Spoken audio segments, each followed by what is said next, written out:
इस वीडियो में हम पैराजंबल से कुछ एग्जाम्पल सॉल्व करके देखेंगे कि उन्हें हम कितने इजीली सॉल्व कर सकते हैं और किन बातों का हमें रखना चाहिए ध्यान। तो चलिए स्टार्ट करते हैं आज की वीडियो।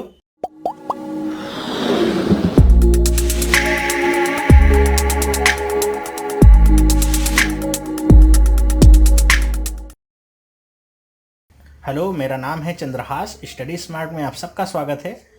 दोस्तों, पैराजंबल्स का पार्ट 1 मैंने पहले ही डिस्कस कर दिया है, तो अगर आपने उसे नहीं देखा है तो मैं आपसे रिक्वेस्ट करूंगा पहले आप पार्ट 1 जाके देखिए। पार्ट 1 में मैंने सारे मेथड्स बताए हैं पैराजंबल्स को कैसे हम क्रैक कर सकते हैं, किन बातों का हमें ध्यान रखना चाहिए, क्या छोटे छोटे पॉइंट्स होते हैं जिन्हें हमें पकड़ना होगा पैराजंबल के क्वेश्चन को सॉल्व करने के लिए। तो अगर आपने वो पार्ट नहीं देखा है तो पहले उसे आप देखिए, उसके बाद आप इस पार्ट को कंटिन्यू करिए, तभी आपको अच्छे से समझ में आएगा। और जिन लोगों ने पहले से देखा हुआ है उन्हें अब समझना थोड़ा आसान होगा। तो चलिए देखते हैं। आपके सामने एक एग्जाम्पल लिखा हुआ है। ये टोटल 5 पार्ट में डिवाइडेड है। अब आपको इसको सही सीक्वेंस में अरेंज करना है। तो आगे मैं कुछ बताऊं इससे पहले मैं चाहूँगा कि आप इस वीडियो को अभी पॉज करें, रोकें थोड़ी देर के लिए और पहले पूरे पैराग्राफ को पढ़ लें। हमने क्या देखा था कि पैराजंबल के क्वेश्चन को सॉल्व करने से पहले 5 से 10-15 सेकंड में हम पहले एक बार पूरे सरसरी निगाह से पूरे पैराग्राफ को पढ़ के उसकी थीम समझ लेंगे कि क्या थीम है इस पैराग्राफ की। फिर हमारे लिए थोड़ा आसान हो जाता है काम करना। तो आप थोड़ा पॉज करिए वीडियो को और इसे पढ़िए ताकि आपको थीम समझ में आ जाए। आई होप आपने पॉज किया होगा वीडियो और आपको अभी थीम समझ में आ गई होगी कि पैराग्राफ किसके बारे में है। तो यहाँ पे आपको बहुत सारी चीज़ें देखने को मिली होंगी। एक तो यहाँ पे डेवलपमेंट की बात हो रही है, इकोनॉमिक डेवलपमेंट, और उसे कैसे रोका जा रहा है, और कौन से स्टेट की बात हो रही है, गोवा स्टेट के बारे में बात हो रही है। तो गोवा स्टेट के ऊपर ये पूरा पैराग्राफ है। तो इतना आपको थीम आइडिया मिल गया है। अब आप इसे करना बहुत ही जल्दी स्टार्ट कर सकते। पैराजंबल्स को सॉल्व करने के लिए हमें सबसे पहले तो क्या ढूंढना होगा कि इसका ओपनिंग सेंटेंस कौन सा होगा। लेकिन ऐसा नहीं है कि आप सिर्फ ओपनिंग सेंटेंसेस को ही देखेंगे, आप ये भी देखते रहिएगा कि कौन से 2 सेंटेंस आपके लिंक हो रहे हैं। जो लिंक होते रहेंगे उन्हें आप कहीं भी लिखते रहिएगा। बाद में जब आपको ओपनिंग सेंटेंस मिल जाए तो आप सारी चीज़ों को इकट्ठा कर देंगे, तो आपका पैराग्राफ अपने आप ही अरेंज हो जाता है। तो देखिए, पहला आपका सेंटेंस क्या करा है, the upsurge of public activism against the setting up of special economic zones, which eventually forced the state government to announce the scrapping of all 15 projects, is an impressive case in point। अब यहाँ पे देखिए, ये opening sentence आपका नहीं हो सकता है। कैसे? यहाँ पे जो बात हो रही है, ये पूरा सेंटेंस पढ़ के ही आपको समझ में आ रहा होगा कि इससे पहले कुछ बात बताई गई होगी, क्योंकि यहाँ पे पॉइंट क्या रहा है, is an impressive case in point, कि मतलब इस केस का ये बहुत ही ज़्यादा इम्प्रेसिव पॉइंट था। तो किस केस का ये हमको नहीं पता है। तो इसका मतलब क्या है, ये आपका ओपनिंग सेंटेंस नहीं है। तो इसे हम क्रॉस कर देते हैं, आगे पढ़िए। Early last year a similar, अब देखिए यहाँ पे क्या है, a similar agitation. Similar agitation की बात की जा रही है। सिमिलर का मतलब एकदम किसी की तरह। तो किसकी तरह होगा, तो ये किसी ना किसी को फॉलो कर रहा होगा। तो देखिए, इससे पहले ही हमने पढ़ा हुआ है, the upsurge of public activism against the setting up of special economic zones. तो इसी के बारे में बात हो रही है। कह रहे हैं कि early last year a similar agitation. तो ये दोनों सेंटेंसेज आपके क्या हो रहे हैं, मैच हो रहे हैं। तो आपके अगर ये सेंटेंसेज मैच हो रहे हैं तो यहाँ पे आप लिख दीजिए ए को कौन फॉलो करेगा, बी। ये आपने लिखा, ठीक है। आगे चलते हैं। पूरी बात अगर आप पढ़ना चाहें तो पढ़ सकते हैं। Course the government into calling for a revision of the Goa regional plan 2011, a controversial document that opened a large swath of land including green belts and coastal stretches for construction। ठीक है, इतना पढ़ने के बाद आप नीचे आइए। क्या बात हो रही है, the board based agitation against SEZ has demonstrated the power of popular protest in the state. मतलब ये बता रहे हैं कि जो एजिटेशन हुआ है, इसकी वजह से गोवा सरकार को अपने 15 प्रोजेक्ट्स को क्या करना पड़ा है, बंद करना पड़ा है। तो यही पावर की बात हो रही है। तो ये एक तरीके से आप समझ सकते हैं कि ये जो ऊपर सारी बातें हुई हैं, ये क्या है, उनका कोर्स ऑफ एक्शन है कि इन सारी चीज़ों की वजह कौन थी, ये जो आपका पावर ऑफ पॉपुलर प्रोटेस्ट था, इन्हीं सब चीज़ों की वजह से ये हुआ है।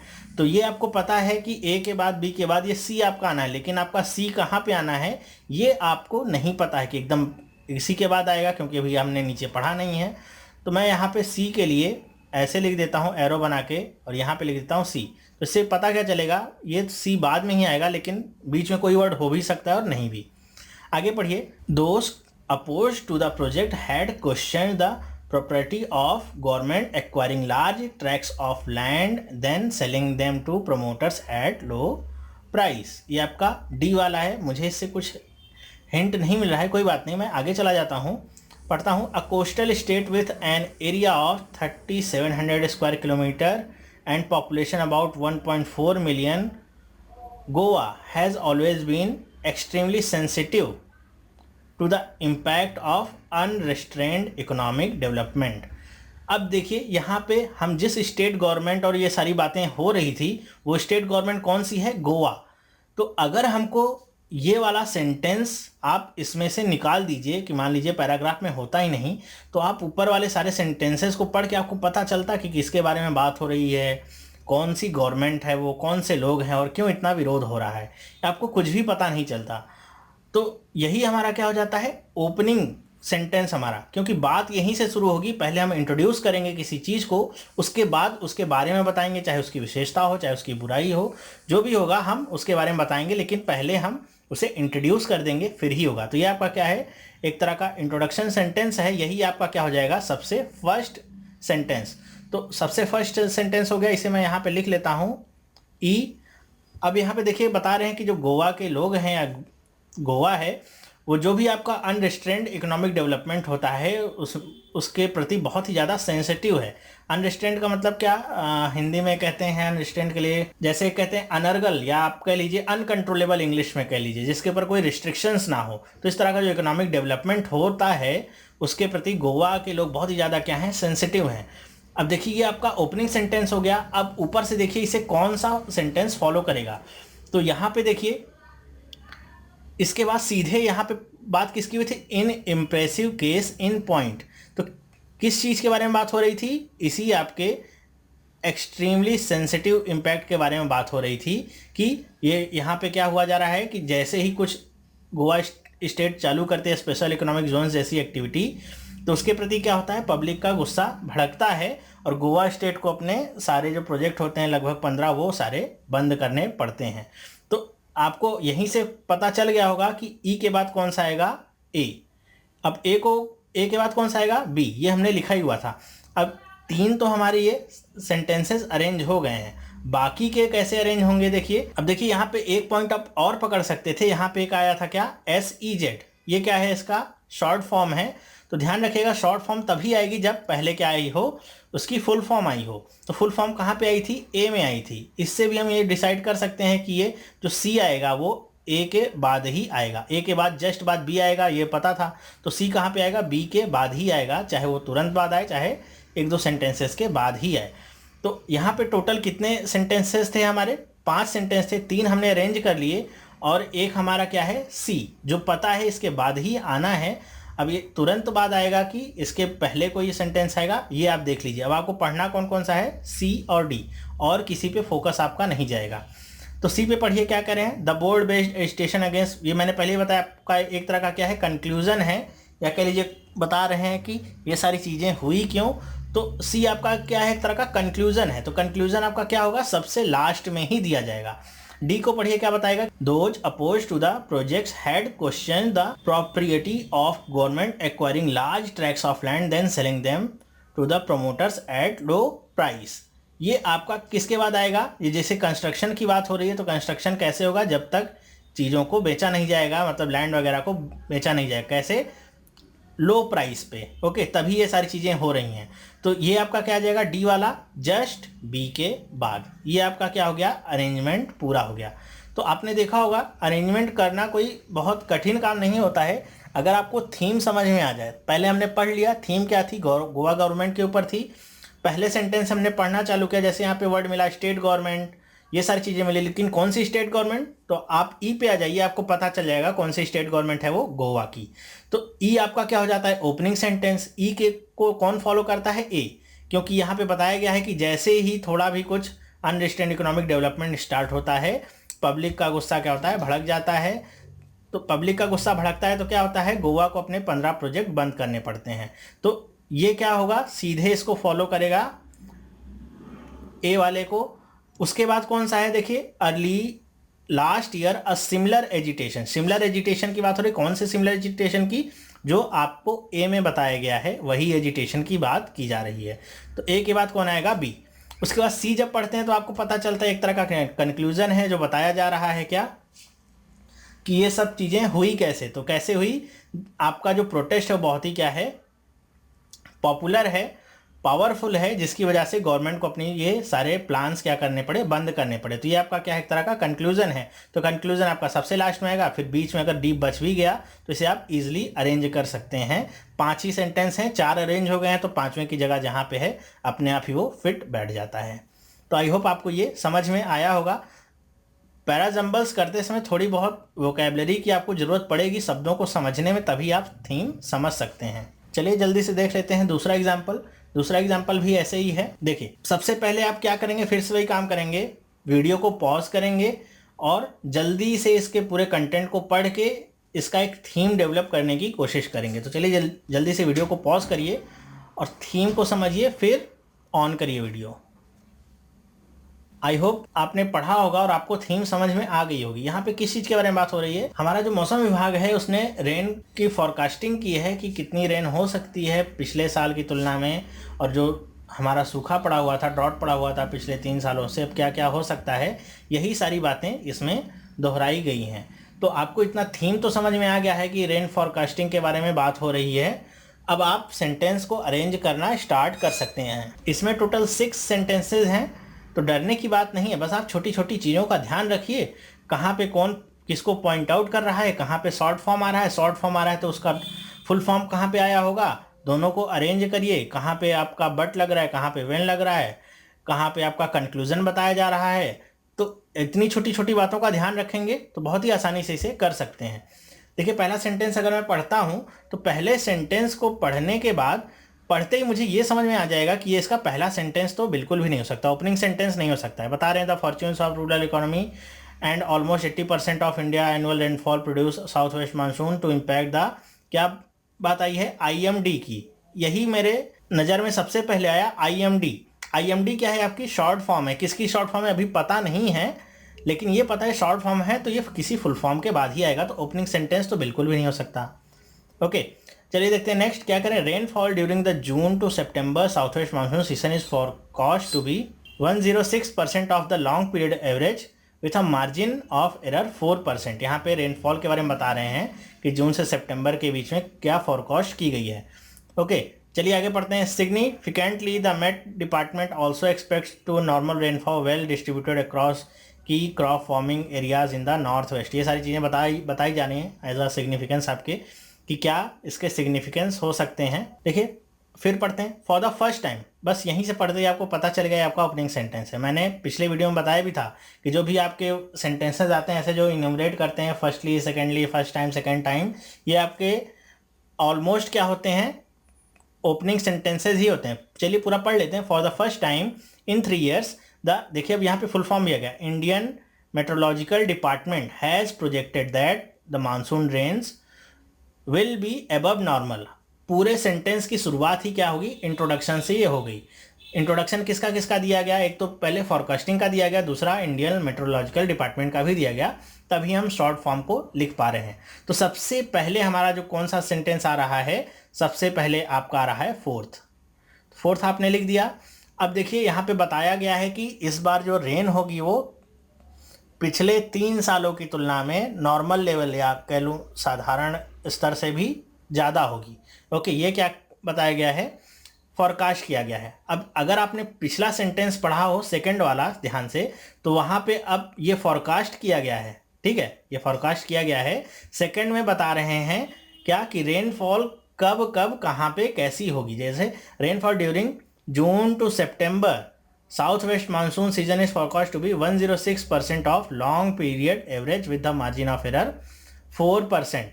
देखिए आपका जो फोर्थ वाला सेंटेंस है वो 2 वाले सेंटेंस को एकदम क्लियरली फॉलो करता है, ठीक है। तो फोर्थ वाले के बाद कौन सा आएगा, सेकंड वाला। चलिए आगे पढ़ते हैं। That has sent mercury soaring past record in many regions the prospect abundant rains is obviously cause for cheer with lives of more than 2/3 of India 1.3 billion people directly linked to ये sentence आपका पूरा नहीं है, directly linked to. अब linked to किसको link कर रहा है ये तो आपका सेट हो गया है, ये भी सेट हो गया है। अब आपके 3 सेंटेंसेस बाकी, directly link to, coming as, क्या ये सेंटेंस बनता है? जी नहीं, 6 वाला सेंटेंस तो नहीं बनता है। 5th वाला है ही, 3rd और डायरेक्टली लिंक टू सिग्निफिकेंस यहाँ पे बताया जा रहा है, तो ये भी नहीं बनेगा। 1st और directly link to the fortunes of Indian rural economy. अब देखिए ये एकदम सटीक आपका क्या फिट हो रहा है, किसको लिंक करता है? हमारे जो fortunes of Indian rural economy है, लगभग हमारा almost 80% of Indian annual rainfall a product of south west monsoon, तो ये एकदम डायरेक्ट इसको लिंक कर रहा है। ओके, तो आपका जो 5th वाला सेंटेंस है, यहाँ पे मैं लिख लेता हूँ, पेयर बन गया हमारा 5th वाला और 1st, ये दोनों आपके एक पेयर में आ रहे हैं। चलिए देखते हैं, छठा पढ़ते हैं क्या है। अब ये सेंटेंस पढ़ने के बाद आपको क्या पता चल रहा है? Coming as the forecast does after 2 years of an acute drought. यहाँ पे देखिए फर्स्ट सेंटेंस में क्या बात हुई? For the first time in 3 years, मतलब 3 सालों में पहली बार। अब यहाँ पे क्या बात हो रही है कि 2 सालों के बाद ये जो फॉरकास्ट हुआ है, तो आपने देखा था फर्स्ट वाला जो 4th सेंटेंस था आपका, फर्स्ट था, फिर सेकंड आया था, तो अब कौन इसे फॉलो करेगा सेकंड वाले को? ये 6th वाला सेंटेंस ही फॉलो करेगा, क्योंकि यहाँ भी वही आपका ट्रेंड चलता आ रहा है। फॉरकास्ट के बाद क्या क्या हुआ था वो सारी चीज़ें आपकी बताई गई हैं कि कैसे एक प्रोडक्टिव लैंड को डस्ट बॉल में कन्वर्ट कर दिया था आपके ड्रॉट ने। Okay, and scorching summer. अब यहाँ पे अगर आपने 5th वाला सेंटेंस पढ़ा हो, that has sent mercury soaring past record in many regions, तो जो मरकरी मतलब क्या? पारा, जिसे हम हिंदी में कहते हैं कि जो हमारा पारा था वो किसकी वजह से ऊपर चढ़ेगा? तो पारा चढ़ने की एक वजह क्या होती है? वो क्या होगी? समर। तो आप यहाँ से लिंक कर सकते हैं समर से इस मरकरी को, बहुत ही ईजी होता है, लेकिन अगर आप ध्यान से पढ़ेंगे तभी, तो आप इसे लिंक कर सकते हैं। तो 6 के बाद आपका कौन सा सेंटेंस आ जाएगा? 5 के बाद कौन सा आएगा? पहला वाला। ओके, और 3rd वाला ही अब आपका बचा हुआ है, जो कि आपका क्या बताता है? सिग्निफिकेंस, कि इसके बाद आपका जो मेट डिपार्टमेंट है वो क्या क्या एक्सपेक्ट कर रहा है, वो सारी चीज़ें 3rd वाले सेंटेंस में बताई जा रही हैं। तो सबसे लास्ट में क्या आ जाएगा? 3rd वाला सेंटेंस। ये देखिए कितना ईजिली आपका पैराग्राफ अरेंज हो गया है। बस आपको ध्यान क्या रखना है, जैसे यहाँ पे शॉर्ट फॉर्म आई थी, तो आपकी पहले फुल फॉर्म आएगी, फिर शॉर्ट फॉर्म आएगी। और ये जैसे मैंने ये सारी चीज़ें मैंने फर्स्ट वीडियो में बताई हुई हैं, क्या क्या चीज़ें आपके ओपनिंग सेंटेंसेस को दिखाती हैं और कौन कौन से आपके लिंक वर्ड होते हैं। तो आपने अगर वो वीडियो देखा होगा तो उससे आपको अब हेल्प मिल रही है। For the first time in 3 years, जैसे ही फर्स्ट टाइम आए उसी से हमें पता चल गया कि हमारा ओपनिंग सेंटेंस होने वाला है। तब पर भी हमने आगे पढ़ा, तो इससे भी हमको आइडिया क्या मिल गया कि यहाँ पे पूरा फुल फॉर्म आ रहा है। और सबसे पहले क्या होगा? इंट्रोडक्शन होगा। यहाँ पे फॉरकास्ट के बारे में बात की जा रही है, रेनफॉल के बारे में बात की जा रही है, कब कब कितना होगा, लेकिन सबसे पहले उसका फॉरकास्ट होगा। बताएंगे कौन किसने ये फॉरकास्ट किया है और कौन ये सारी चीज़ें बता रहा है कि कितने एरर के साथ आपका ये रेन फॉरकास्ट किया गया है। जैसे यहाँ पे बताया 4% के साथ किया गया है। 106% तो उन्होंने कहा है, लेकिन 4% इसमें एरर हो सकती है, ठीक है, मतलब ज़्यादा भी कम भी कुछ भी हो सकता है। तो ये सारी चीज़ें कब बताई जाएंगी? सबसे पहले आपका इंट्रोडक्शन होगा। तो 4th वाले से आपका इंट्रोडक्शन हुआ, सेकंड वाला उसको ठीक ठीक फॉलो कर रहा है कि क्या क्या बताया गया फॉरकास्ट में। सेकंड वाले के बाद आपका 6th वाला क्या बता रहा है कि ये जो फॉरकास्ट हुआ है कब हुआ है? जो हमारा पिछले 2 साल से सूखा पड़ा हुआ था। पहले वाले सेंटेंस में ये चीज़ बता दी गई है कि जो फॉरकास्ट हुआ है ये 3 सालों के बाद ऐसा फॉरकास्ट हुआ है जब हमारा रेनफॉल क्या होगा? नॉर्मल से ऊपर होगा। तो ये 6th वाला उसे डायरेक्टली फॉलो करता है। 6th वाले के बाद आपका कौन सा सेंटेंस फॉलो करता है? हमने किससे लिंक किया? यहाँ पे आया था वर्ड आखिरी में समर, और 5th वाले में क्या आया था? Word mercury. तो मरकरी और समर का काफ़ी क्लोज रिलेशनशिप है, वहीं से हमने मैच कर लिया। तो 6th के बाद कौन सा आया? 5th वाला। 5th को कौन सा फॉलो कर रहा था? हमने पहले ही पेयर बना लिया था, फर्स्ट कर रहा था, बचा कौन सा था? 3rd में। तो ये आपका बहुत ही ईजिली अरेंज हो गया। बस आपने छोटी छोटी बातों का अगर ध्यान रखा होगा तो आपने भी इसे कर लिया होगा। ये जो दोनों एग्जाम्पल थे ये कोई सिंपल एग्जाम्पल्स नहीं थे, ये दोनों एग्जाम्पल्स मैंने द हिंदू के एडिटोरियल से लिए हुए थे, वहाँ से मैंने इसे जम्बर्ड किया था, फिर आपको अरेंज करके बताया है कि कैसे आप किन पॉइंट्स का ध्यान रख के आप जम्बर्ड सेंटेंसेस को बहुत ही ईजिली कर सकते हैं। ओके, तो मैं आपके लिए इसी तरह की और वीडियोस भी लाऊंगा जम्बर्ड सेंटेंसेस की। आपको बताऊंगा कि किन छोटी छोटी बातों का आपको ध्यान रखना है। हिंट जो आपको बहुत सारे मिलते हैं इसमें, बस उन्हें आपको कनेक्ट ही करना होता है। जैसे आपकी बात होती है किसी भी शॉर्ट फॉर्म की तो पहले फुल फॉर्म आ जाती है। कोई फॉरकास्ट हो रहा है, कोई रिजल्ट कोई बताया जा रहा है तो पहले रिजल्ट बताया जाएगा, उसके पहले उसकी एक्टिविटी बताई जाएगी, किसके बारे में बात हो रही है, इंट्रोडक्शन होगा। तो ये सारी बातें आप ध्यान में रखिए, ईजिली आपके क्वेश्चन सॉल्व हो जाएंगे। तो ये वीडियो आपको कैसा लगा मुझे कमेंट करके आप ज़रूर बताइएगा।